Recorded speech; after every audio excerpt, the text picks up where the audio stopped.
Hello, my friends. This is Paul, and welcome to A Common Touch of Fantasy.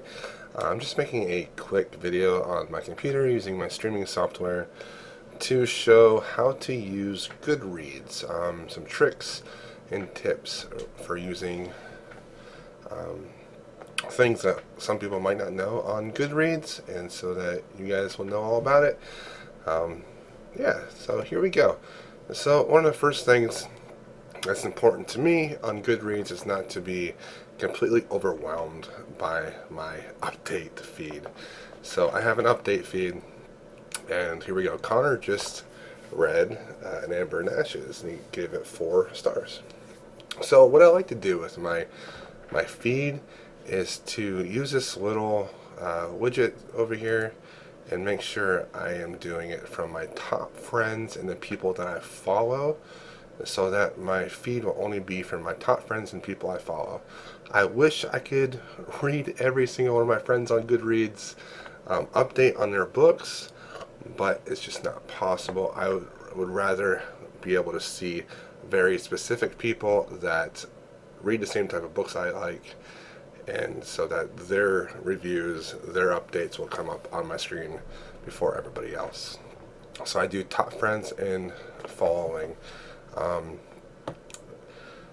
You can do everyone if you want, but I like to narrow it down just so I'm not like completely overwhelmed with all this information, and I can kind of keep up with what people are reading. And if I do everyone, I just wouldn't be able to do that. So yeah. And my update types is all. You can change that to reviews or their statuses or the books. Some people just might like to change this to reviews, and then you'll only get reviews. So let me do that. And then reload the page, see if it changes.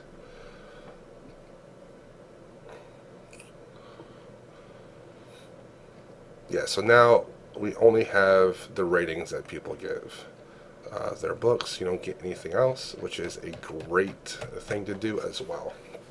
Also, you do not have to go to each of your individual groups to see the discussions, the newest discussions. You can hit this discussion tab right here. It loads your groups for you, and then you will see like if there are new discussions that you haven't read. I have not been keeping up with my groups at all because I am not reading the books that these people are reading, and so I've missed a lot. But this is a lot easier to do, just hitting that discussions tab and then seeing that there's new discussions in the specific group that you are trying to follow. Okay, so let's move on from that. Obviously, updating your status is the easiest from your home page here, I find. So you just hit update status, you do your page number. I make sure to click off the Facebook. There is a setting that allows you to undo the Facebook on all the updates, and I do that because I don't want to spam my Facebook, but I do have my Facebook on for when I do reviews. So yeah, but I do have it synced to my Twitter so that when I do an update on my book, it will then update to my Twitter, just because my Twitter is only focused on my booktube and reading stuff. Okay, moving on. Alright, on your profile page, there's some few things that are interesting that I would like to talk about, and it's all on the bookshelves. So I go to Paul's Bookshelves, and this is what I do with my bookshelves. I create new shelves quite often. So I have like an own hardback, own paperback shelf. I have a graphic novel shelf, a library shelf. The thing that I find people don't know about often is this little edit button right here next to bookshelves in the top left corner, and this will then list all your shelves. And when you put a shelf as exclusive, that means that book will only be exclusively on that shelf, which allows you to put things on there other than to read, and currently reading, which I find is important. And also you can put things like a DNF shelf or a break shelf and make those books exclusive to those shelves, so you don't have to mark them as books that you have read. For example, I have a to-read 2016 buys shelf that is exclusive. I'm trying to figure out books I'm going to buy for next year, and so I make that shelf exclusive so that the books are only on that shelf, and that I go there to see what books I want to get, which ones I've been looking at, and I just like using the exclusive tag just so that there's not duplicate books. If you think you might have a duplicate book, it's very important that there's a button down here that says find duplicates. Bottom left here, find duplicates. And here, I have 4 duplicates on my shelves of books. It's important to do this once in a while because a lot of times the book we mark as want to read and the book we end up actually having that we read are 2 different versions of the same book, but then both books are still on your shelves. So you need to get rid of the one that you really didn't read. So like here, Jane Eyre, I have, I guess, duplicates of this, and I actually do have both of these books, both of these Jane Eyre books, but I'm keeping the yellow copy, and I am going to be getting away this this white copy. So I am going to get rid of this. I'm going to go ahead and delete this, and now it will only be on there by itself. So, and then I have multiples of these 3 books, and then I'll fix that in a moment. Okay, another thing that's interesting is most read authors. It shows you the amount of books you've read of certain authors. The most read author for me is Robert Jordan. Second is Agatha Christie. Next is Neil Gaiman, J.K. Rowling, R.A. Salvatore, John Scalzi, Robin Hobb. Very cool to check this out once in a while and see who your favorite authors really are. Sometimes we say our favorite authors is one thing, but when we go and check on here, more than likely it might be somebody else. And then we have a shelf cloud, which shows us our shelves with size. So my own paperback shelf is definitely the largest shelf, followed by my own hardback, followed by the red books of this year. So these are my biggest shelves. And then of course stats. Stats shows you how many books you've read. In detail, it shows you the star ratings you've given your books. Your top shelves are over here. The longest book you've read will be over here. Mine is House of Chains so far. It just shows all the ratings you've given all your books recently, and then you can switch to pages and show how many pages you've been reading, and then publication year. It'll show you this little dot graph thing as well.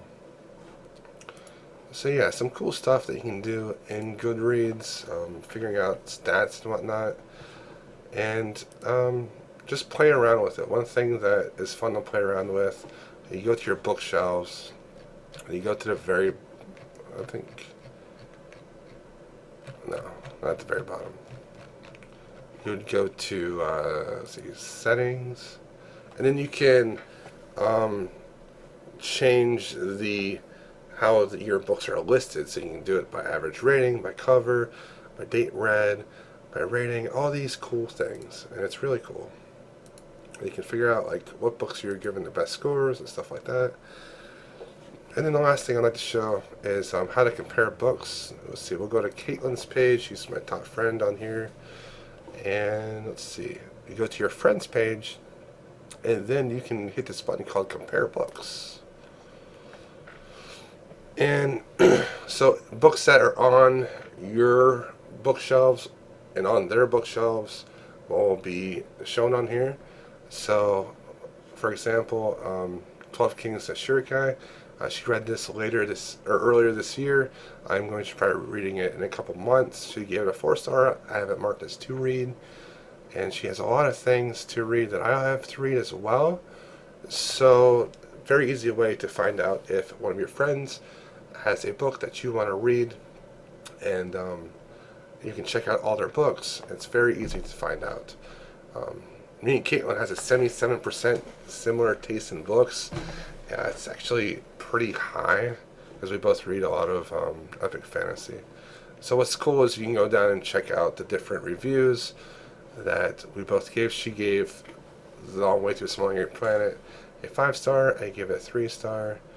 You just go down and see how we both rated different stuff, which is very cool.